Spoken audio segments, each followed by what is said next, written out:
Hi, my name is Aisha, and welcome to One Elder Speaks.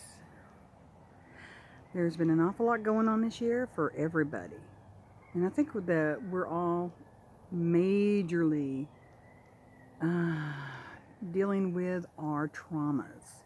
Like our deepest, darkest, most secret traumas are the ones that are really seem to be coming to the forefront and wishing to be addressed and you know just to kind of let you know what I've been doing, whenever these traumas come up, whenever something comes up, and even if I just feel weepy or whatever, I just allow myself to weep.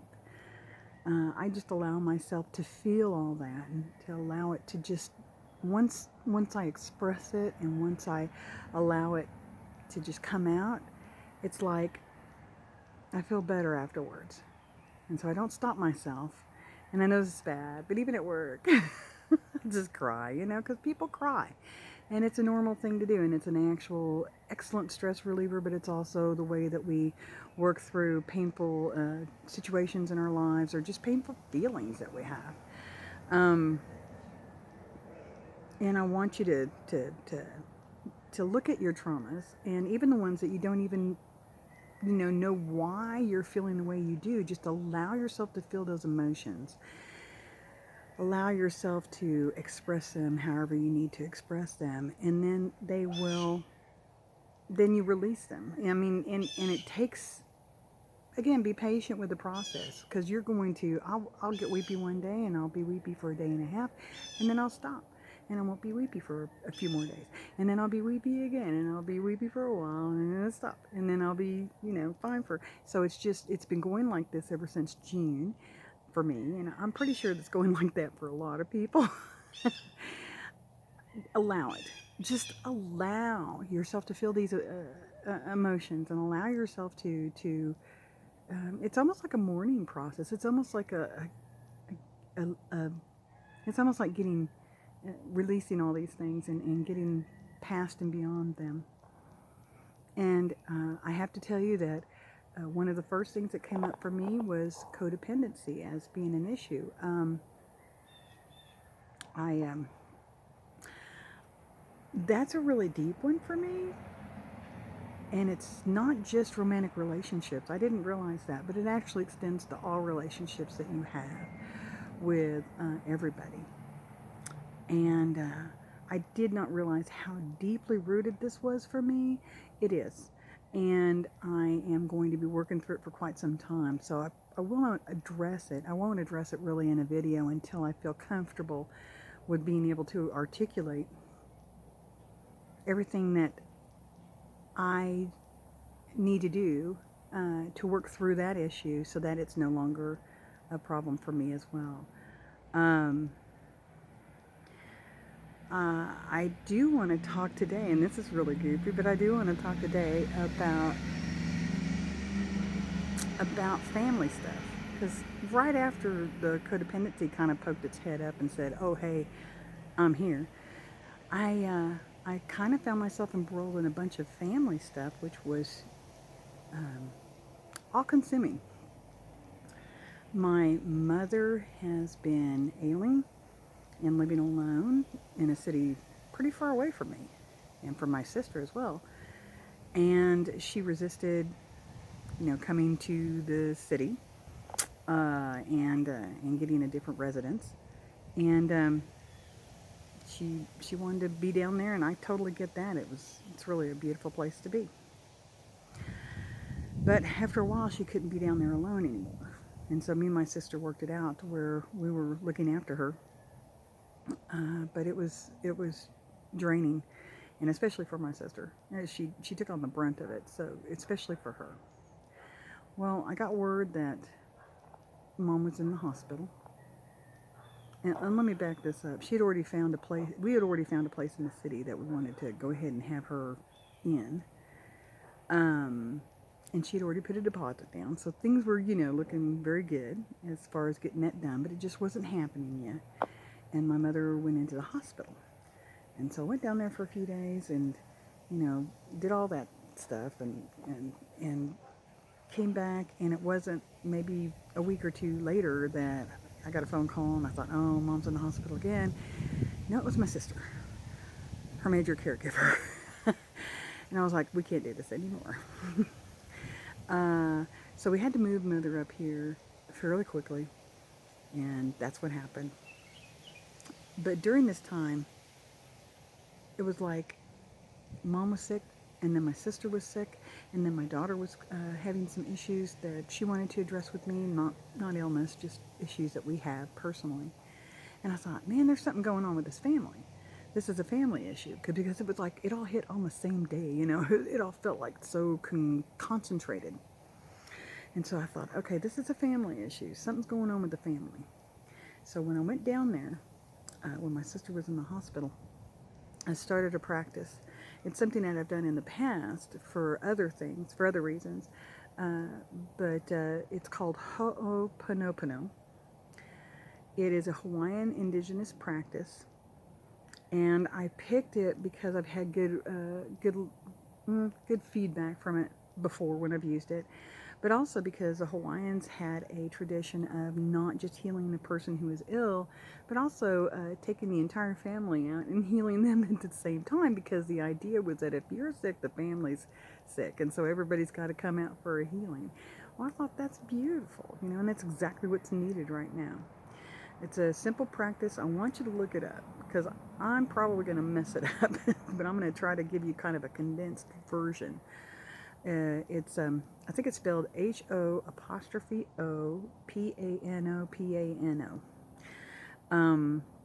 Once you look it up, believe me, you'll be able to find it again. The practice is one of, you know, nobody has to know that you're doing this, but what you do is you sit down and you think about the person that you want to think about, and you say, let's see, what was it? The first thing. I'm sorry. And then you feel all that compassion, and you allow yourself to emotionally feel all that compassion for a time. And then you say, please forgive me. And then you allow that forgiveness, that asking forgiveness to somebody. Then you say, I love you. And then you feel the love for that person, and you send that out, and you sit in that for a while. And then you say, thank you. And you feel that gratitude, and you sit in that gratitude for a while. And it's a very simple practice. And since I was being hit by the family, I decided to sit all the family members around me in my mind, and I did this with each one as they went by. Now, I did that for 9 days straight in a row, because 9's kind of a number for me. And I'm going to tell you two things. First of all, it did improve the relationship I had with my mother. It did improve the relationship I have with my daughter. I believe it's also improving the relationship I have with my sister, and that is amazing.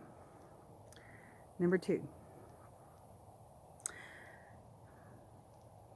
there is a lot of history that is less than positive within the family history on one side that I'm aware of. And let me just put it to you this way. You know, either it was a family curse or a family darkness or a shard of a distant relative or something, but it seemed like it was trailing our family in a way, and I wanted to clear that up. And so I did this Ho'oponopono practice, and I think it was the third or fourth night, something kind of came to me and went blah, blah, blah, blah, in my mind, in my imagination, and I ignore that stuff, because I'm like, yeah, what? Second, I guess the fourth night, blah, blah, blah. Okay, whatever. Fifth night, blah, blah, blah. I was like, look, and I addressed it, and I said, look, you either level up or you're going to be left behind. we're all moving up. We're all doing something different. We're all moving in that direction. And, if you want to be a part of this, you have to open your heart to love, and you have to level up. And that's the end of it. And I continued that Ho'oponopono practice, and I didn't see it ever again. So I think I'm making strides. And I'll tell you what, let's put it this way. If it was all my imagination, nobody was hurt. Everything's good. If there is such a thing as a familial curse, then maybe I did what I could to, and you can allow for the darkness, but you have to say you got to step it up. You got to allow the love in if you're going to come with us, because we're not playing down here anymore. So I gave it an opportunity to change its direction or change its energy resonance. And if it was just a boogaboo or a spirit or a shard of somebody, there again, it's just put on notice. You're either coming or you ain't coming. And that's just all there is to it. Now, am I crazy? Oh yeah, I'm your crazy aunt. I ain't gonna lie. But is I crazy like a fox? I think so sometimes, but then again, I have an overinflated sense of self. So there you go. Check out Ho'oponopono on YouTube. There's plenty of information out there. It's really a wonderful practice. You can do this with individuals. You can do it with yourself. You can do it to family, whatever. But it's a wonderful healing tool. And I think it actually does help. I've had great results with it. I'm going to extend that out to you guys. And if you're dealing with something in the family that is dark and awful, address it directly and let it know. We're not playing down here anymore. We're moving up here, so you're going to get left behind, or you're going to open your heart to love. Okay, so that's crazy. But the universe has your back, and it has mine. And I have to keep reminding myself of that. That's one of the reasons why I keep saying it. The universe has your back. The universe has your back. Okay, sure. I think it does. So I want you guys to take care of yourselves, and take care of your family, and take care of your people, and not to the point where you're codependent. All right. Talk to you guys later. Bye.